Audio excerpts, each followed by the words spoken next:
ನಾನು ವಿದುರಾಶ್ವತ್ಥದಲ್ಲಿದ್ದೀನಿ. ಇದು ವಿದುರಾಶ್ವತ್ಥದಲ್ಲಿ ಸ್ವತಂತ್ರ ಸ್ಮಾರಕ ಸಂಕೀರ್ಣ. ವಿದುರಾಶ್ವತ್ಥದಲ್ಲಿ ಇದರ ಬಗ್ಗೆ ಒಂದು ಉದ್ಯಾನ ಇದೆ.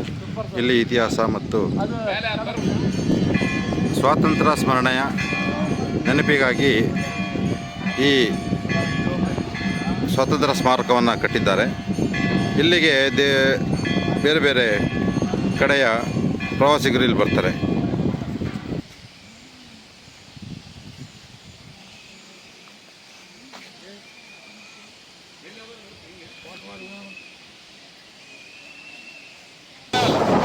ವಿದುರಾಶ್ವತ್ಥದಲ್ಲಿ ಅರಳಿ ಮರಗಳು ಜಾಸ್ತಿ ಇದೆ.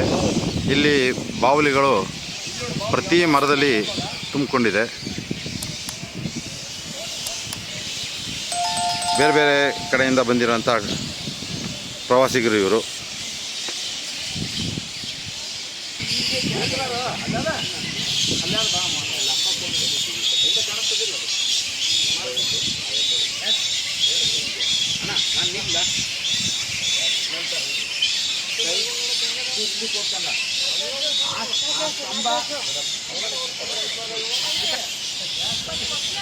ಸಾವಿರದ 1938ರ ವಿದುರಾಶ್ವತ್ಥ ಸ್ವಾತಂತ್ರ್ಯ ಸಮರದ ಹುತಾತ್ಮ ಸ್ಮಾರಕ ಇದು.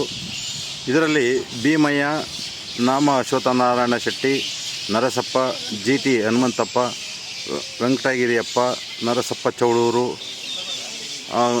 ಗಚ್ಚನ್ನ ಗಾಮ್ ನರಸಪ್ಪ, ನಾಗಮಲ್ಲಯ್ಯ ಈ 8 ಜನ 1900 ಸ್ವತಂತ್ರ ಹೋರಾಟದಲ್ಲಿ 1938ರಲ್ಲಿ ಹುತಾತ್ಮರಾಗ್ತಾರೆ. ಅವರ ನೆನಪಿಗೆ ಈ ಸ್ಮಾರಕನ ಕಟ್ಟಿದ್ದಾರೆ. ವಿದುರಾಶ್ವತ್ಥದಲ್ಲಿ ಭಾರತದ ಸಂವಿಧಾನದ ಪ್ರಸ್ತಾವನೆಯನ್ನು ಕೆತ್ತಿದ್ದಾರೆ. ಪ್ರಸ್ತಾವನೆಯ ಪುಟ ಪ್ರತಿ ಅಥವಾ ಚಿತ್ರ. ಇಲ್ಲಿ ಬಾವಲಿಗಳು ತುಂಬ ಇದೆ. ಈ ಬಾವಲಿಗಳೇ ಯಾಕೆ ಅಂತಂದರೆ ಪ್ರಶಾಂತವಾಗಿದೆ ಸ್ಥಳ ಮತ್ತು ತುಂಬ ಮರಗಳಿದೆ. ಹಾಗಾಗಿ ಇಲ್ಲಿ ಬಾವಲಿಗಳು ತುಂಬ ಇದೆ. ಬಾವಲಿ ಇದೆ, ಜೇನಿದೆ, ಇದೆಲ್ಲ ಅಶ್ವತ್ಥ ಮರ, ಅರಳಿ ಮರ. ಈಗ ನಾವು ಈ ಕಟ್ಟಡ ವೀರಸೌಧ, ಭಾರತ ಸ್ವಾತಂತ್ರ್ಯ ಸಂಗ್ರಾಮದ ಇತಿಹಾಸ ದರ್ಶನವನ್ನು ಈ ಕಟ್ಟಡದಲ್ಲಿ ವಿವರಿಸಿದ್ದಾರೆ. ಚಿತ್ರಗಳಿದೆ, ಇಲ್ಲಿ ಬರಹಗಳಿದೆ, ಮಾಹಿತಿ ಇದೆ. ಇದೊಂದು ಇತಿಹಾಸ ದರ್ಶನದ ಕಟ್ಟಡ.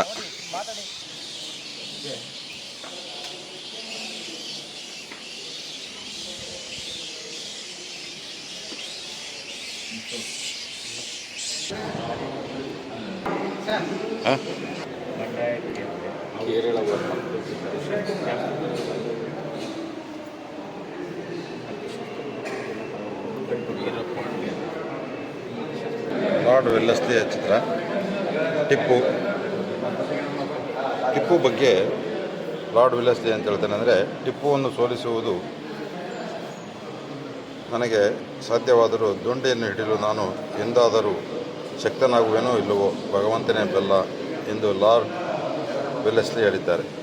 ಆದರೆ ಇವತ್ತು ಟಿಪ್ಪುನ ಒಬ್ಬ ದೇಶದ್ರೋಹಿ, ದೇಶ ಇದು ಅಂತ ಎಲ್ಲ ಸುಮ್ಮನೆ ಮತೀಯ ಶಕ್ತಿಗಳು ಮಾತಾಡ್ತವೆ. ಆದರೆ ಅವತ್ತು ಬ್ರಿಟಿಷರ ವಿರುದ್ಧ ಹೋರಾಡಿದ ಟಿಪ್ಪು ಇತಿಹಾಸ ಭಾರಿ ದೊಡ್ಡದು. ಆದರೆ ಅಪಪ್ರಚಾರ ಟಿಪ್ಪುವನ್ನು ಈ ಹಂತಕ್ಕೆ ಮಾಡಿದೆ.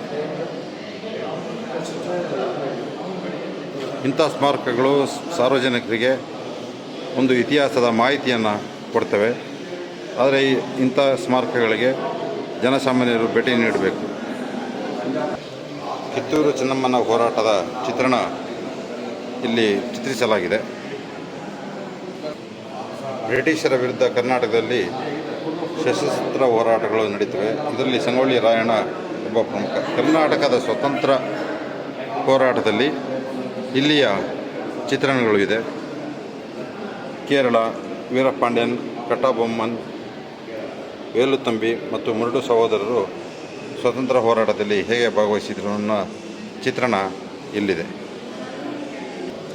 ದೆಹಲಿಯಲ್ಲಿ ನಡೆದ ಬ್ರಿಟಿಷ್ ವಿರುದ್ಧ ಸ್ವತಂತ್ರ ಸಂಗ್ರಾಮ, ಪ್ರಥಮ ಸ್ವತಂತ್ರ ಸಂಗ್ರಾಮ 1857ರಲ್ಲಿ.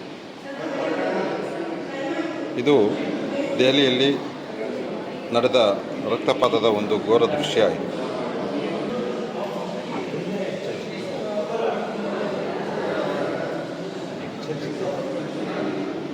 ಭಾರತದ ಪ್ರಥಮ ಸ್ವಾತಂತ್ರ್ಯ ಸಂಗ್ರಾಮ 1857ರಲ್ಲಿ ಅವಧ್ ಪ್ರಾಂತ್ಯದ ರಾಣಿ ಬೇಗಂ ಹಜರತ್ ಮಹಲ್, ಝಾನ್ಸಿಯ ರಾಣಿ ಲಕ್ಷ್ಮೀಬಾಯಿ ಮತ್ತು ಬಿಹಾರದ ಕುವರ್ ಸಿಂಗ್ ಈ ಚಿತ್ರದಲ್ಲಿದ್ದಾರೆ.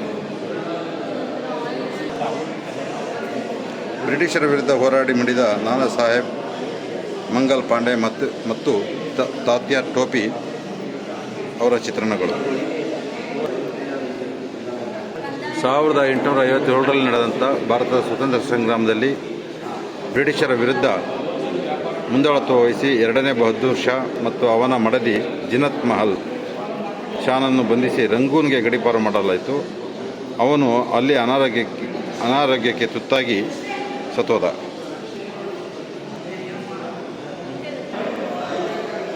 ಬ್ರಿಟಿಷ್ ಸೇನಾಧಿಕಾರಿಗಳ ದರ್ಪ ಮತ್ತು ದೌರ್ಜನ್ಯಗಳನ್ನು ವಿರೋಧಿಸಿ ಪ್ರಾಣತೆತ್ತ ಭಾರತೀಯ ಸೈನಿಕರು, ಭಾರತೀಯ ಹುತಾತ್ಮರು. ರೈತರ ದಂಗೆಗಳನ್ನು ಬ್ರಿಟಿಷರು ಹತ್ತಿಕ್ತಾಯಿದ್ರು. ರೈತ ಹೋರಾಟದ ನೆನಪು. ಆದರೆ ಈ ಚಿತ್ರದಲ್ಲಿ ಈ ರೈತನ ಕಣ್ಣನ್ನು ನೋಡಿ, ಅವನ ಆಕ್ರೋಶ ನೋಡಿ, ಈ ಆಕ್ರೋಶನೇ ಈ ಚಿತ್ರದಲ್ಲಿ ಅಡಗಿದೆ. ಆದಿವಾಸಿಗಳು ಕೂಡ ಭಾರತದ ಸ್ವತಂತ್ರ ದಂಗೆಯನ್ನು ಇದು ಮಾಡಿದ್ದಾರೆ. ಇಲ್ಲಿ ಭೀಮಾ ನಾಯಕ್ ಮತ್ತು ಬಿರ್ಸಾ ಮುಂಡಾ ಈ ಚಿತ್ರದಲ್ಲಿ ಇದ್ದಾರೆ.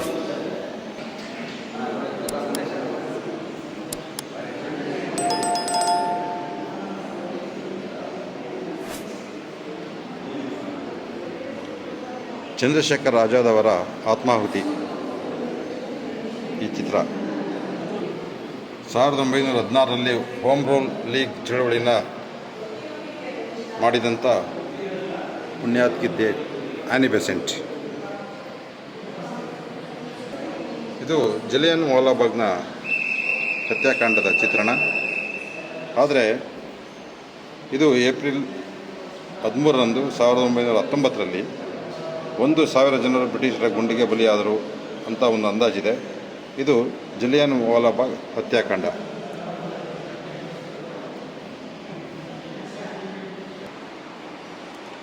ಸಾವಿರದ 1922ರಲ್ಲಿ ಹೈದರಾಬಾದ್ ನ್ಯಾಯಾಲಯದಲ್ಲಿ 11 ವರ್ಷ ವಯಸ್ಸಿನ ಹುಡುಗನ ವಿಚಾರಣೆ ನಡೆದಿದ್ದು ಹೀಗೆ. ಸ್ವತಂತ್ರಕ್ಕೋಸ್ಕರ ಕೇವಲ 12 ವರ್ಷದ ವಯಸ್ಸಿನ ಬಾಲಕ ಅಧಿಕಾರಿಗಳ ಗುಂಡಿಗೆ ಬಲಿಯಾದ. ಇದೇ ರೀತಿ ಮೈಸೂರಿನ ರಾಮಸ್ವಾಮಿ ಅನ್ನೋ ಹುಡುಗ ಕೂಡ ವಿದ್ಯಾರ್ಥಿ ರಾಮಸ್ವಾಮಿ ಹುತಾತ್ಮನಾದ.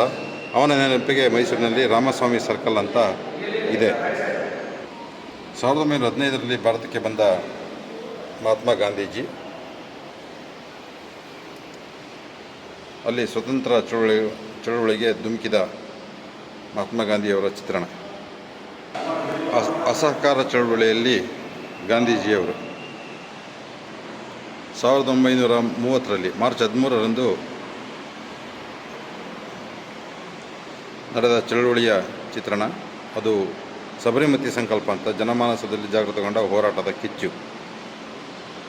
ಅವತ್ತಿನ ದಿನಪತ್ರಿಕೆಯ ವರದಿ. ಇದು ದಂಡಿ ಸತ್ಯಾಗ್ರಹ 1930ರಲ್ಲಿ ಮಾರ್ಚ್ 12ರಂದು ಸಬರಮತಿ ಆಶ್ರಮದಲ್ಲಿ ನಡೆದಂಥ ಚಿತ್ರಣ.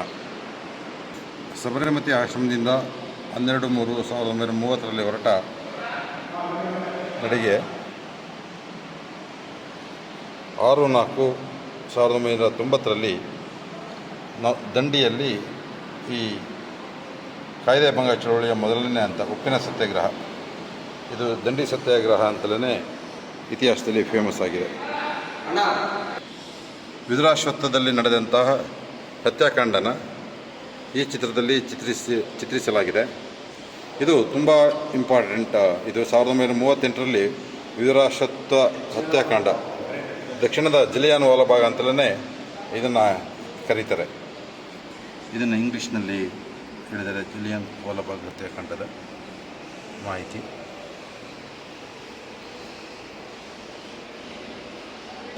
ಜಲಿಯನ್ ಹತ್ಯಾಕಾಂಡದಲ್ಲಿ ನಡೆದಂಥ ಚಿತ್ರಣ.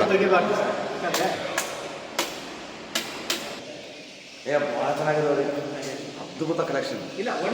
ಆದರೆ ಒಂದು ಇತಿಹಾಸನ ತಿಳ್ಕೋಬೇಕು ಅಂತಂದಾಗ ಇಂತಹ ಸ್ಥಳಗಳಿಗೆ ಬರಬೇಕು. ಇವತ್ತಿನ ವಾಟ್ಸಪ್ ಯೂನಿವರ್ಸಿಟಿಯ ಸುಳ್ಳು ಮಾಹಿತಿಗಳು ನಮಗೆ ಸತ್ಯವಾದ ಇತಿಹಾಸನ ಇಲ್ಲಿ ಇಂಥ ಕಡೆ ಹೇಳ್ತವೆ. ನಾವು ವಾಟ್ಸಪ್ ಯೂನಿವರ್ಸಿಟಿಯ ಮಾಹಿತಿಗಳನ್ನೇ ನಂಬಿ ಇವತ್ತು ನಾವು ಇತಿಹಾಸಕ್ಕೆ ಅಪಪ್ರಚಾರ ಮಾಡ್ತಾಯಿದ್ದೀವಿ. ಆದರೆ ಇಂಥ ವೀರಸೌಧದಲ್ಲಿ ನಿಖರವಾದ ಇತಿಹಾಸವನ್ನು ನೀಡಲಾಗಿದೆ. ಈ ವಿದುರಾಶ್ವತ್ಥದಲ್ಲೇ ಇರೋಂಥ ನಾಗದೇವತೆಗಳ ಭಕ್ತಾದಿಗಳಿಗೆ ಉಳ್ಕೊಳ್ಳೋಕ್ಕೆ ಇಲ್ಲಿ ವ್ಯವಸ್ಥೆ ರೂಮ್ಗಳನ್ನ ಕಟ್ಟಿದ್ದಾರೆ. ಇದ್ರ ಪಕ್ಕನೇ ಇದು ಈ ವೀರಸೌಧ ಇದೆ. ಏನೇ ಒಟ್ಟಿನಲ್ಲಿ ನಂಬಿಕೆ ಏನೇ ಇರಲಿ ಅಥವಾ ಸತ್ಯನೋ ನಂಬಿಕೆನೋ ಮೌಢ್ಯತೆನೋ ಏನೇ ಇರಲಿ, ಅದ್ರ ಜೊತೆಗೆ ಒಂದು ಇತಿಹಾಸ ತಿಳ್ಕೊಳ್ಳೋಕ್ಕೆ ಇದು ಒಂದು ಒಳ್ಳೆ ಸ್ಥಳ. ಇದು ಧ್ವಜ ಸತ್ಯಾಗ್ರಹ ಸಭಾಂಗಣ. ಇಲ್ಲಿ ಮಾಹಿತಿನ ಅಂದರೆ ಡಾಕ್ಯುಮೆಂಟ್ರಿ ಫಿಲ್ಮ್ಸ್ನ ಶೋ ಮಾಡ್ತಾರೆ ಸಾರ್ವಜನಿಕರಿಗೆ.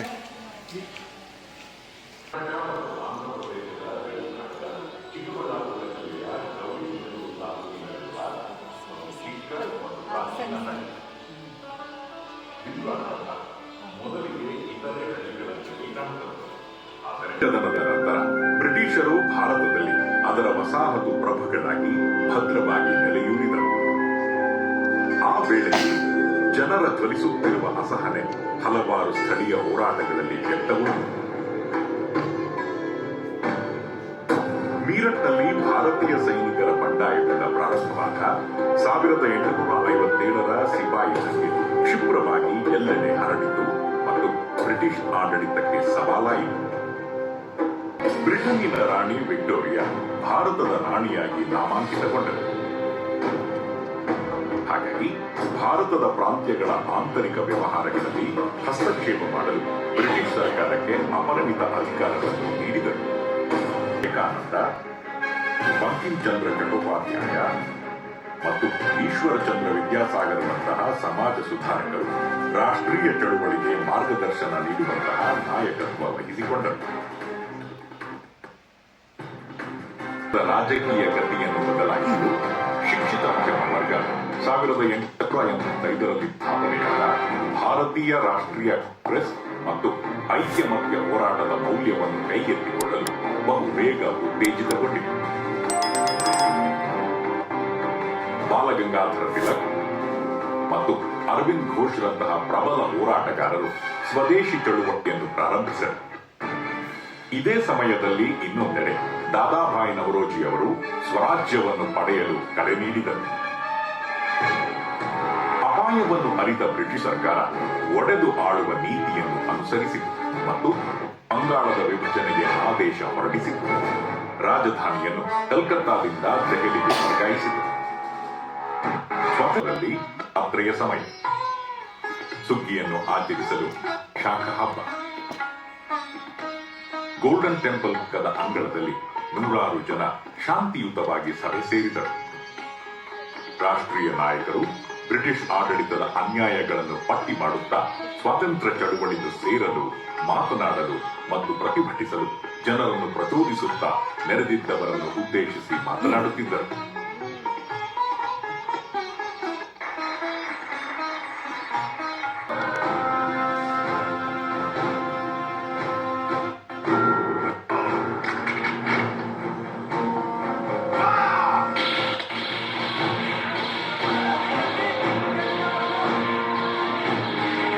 ಮಹಿಳೆಯರ ಮತ್ತು ಮಕ್ಕಳ ರಕ್ತ ಸಿಕ್ತ ಮೃತದೇಹಗಳು,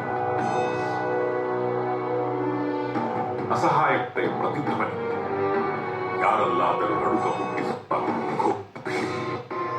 ಜನ್ ಗಾಂಧಿ ತಮ್ಮ ಹೊಸ ಅವತಾರದಲ್ಲಿ ಚಳುವಳಿಯ ಮುಖ್ಯವಾಹಿನಿಗೆ ಬಂದರು. ತತ್ವಗತದ ಅಹಿಂಸೆ ಮತ್ತು ಸತ್ಯಾಗ್ರಹ ಪ್ರತಿಭಟನೆಯ ಹೊಸ ದೇಶ ಅವರ ತತ್ವಗಳನ್ನು ಅಳವಡಿಸಿಕೊಂಡಿತು.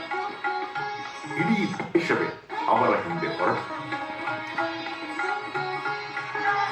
ಕ್ಷಣದಲ್ಲಿ ಘಟನೆಯನ್ನು ಖಂಡಿಸಿ ಪತ್ರಿಕಾ ಹೇಳಿಕೆಯನ್ನು ನೀಡಿದರು ಮತ್ತು ಅಹಿಂಸಾತ್ಮಕವಾಗಿ ಸ್ವಾತಂತ್ರ್ಯವನ್ನು ಪಡೆಯುವಲ್ಲಿ ವಿದುರಾಶ್ವತ್ಥದ ತ್ಯಾಗ ವ್ಯರ್ಥವಾಗುವುದಿಲ್ಲ ಎಂದು ಮೈಸೂರು ಕಾಂಗ್ರೆಸ್ಸಿನ ನಾಯಕರಿಗೆ ಸಂದೇಶ ರವಾನಿಸಿದರು. ಗಾಂಧೀಜಿಯವರನ್ನು ಪ್ರತಿನಿಧಿಸಿ ಸರ್ದಾರ್ ವಲ್ಲಭಭಾಯಿ ಪಟೇಲ್ ಮತ್ತು ಆಚಾರ್ಯ ಕೃಪಲಾನಿಯವರು ಶ್ರದ್ಧಾಂಜಲಿ ಅರ್ಪಿಸಿ ಪ್ರತ್ಯಕ್ಷ ವರದಿ ನೀಡಲು ವಿದುರಾಶ್ವತ್ಥಕ್ಕೆ ಆಗಮಿಸಿದರು.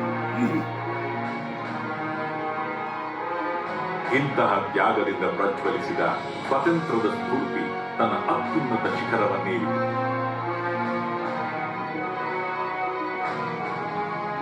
ನಮ್ಮ ನೆಲದಿಂದ ಬ್ರಿಟಿಷರನ್ನು ಹೊರಜೋಡಿಸಲಾಯಿತು.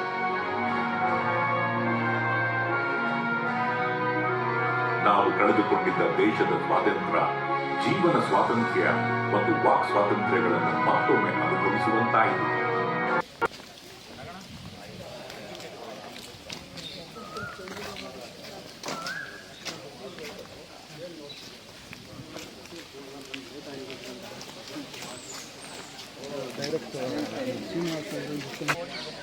ವಿದುರಾಶ್ವತ್ಥದಲ್ಲಿ ಏನು ಸಾಕ್ಷ್ಯಚಿತ್ರ ಪ್ರದರ್ಶನ ಮಾಡಿದರು ಅದನ್ನು ನೋಡಿಕೊಂಡು ಬರ್ತಾ ಇದ್ದಾರೆ.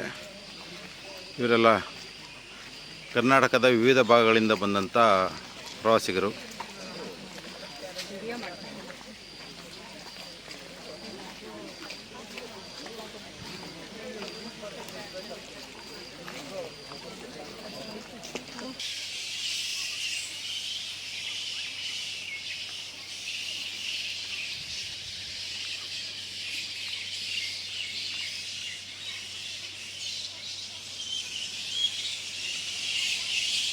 ಈ ನಿಶಬ್ದ ಮೌನವೇ ಇಲ್ಲಿಯ ಇತಿಹಾಸನ ಸಾರ್ತಾ ಇದೆ.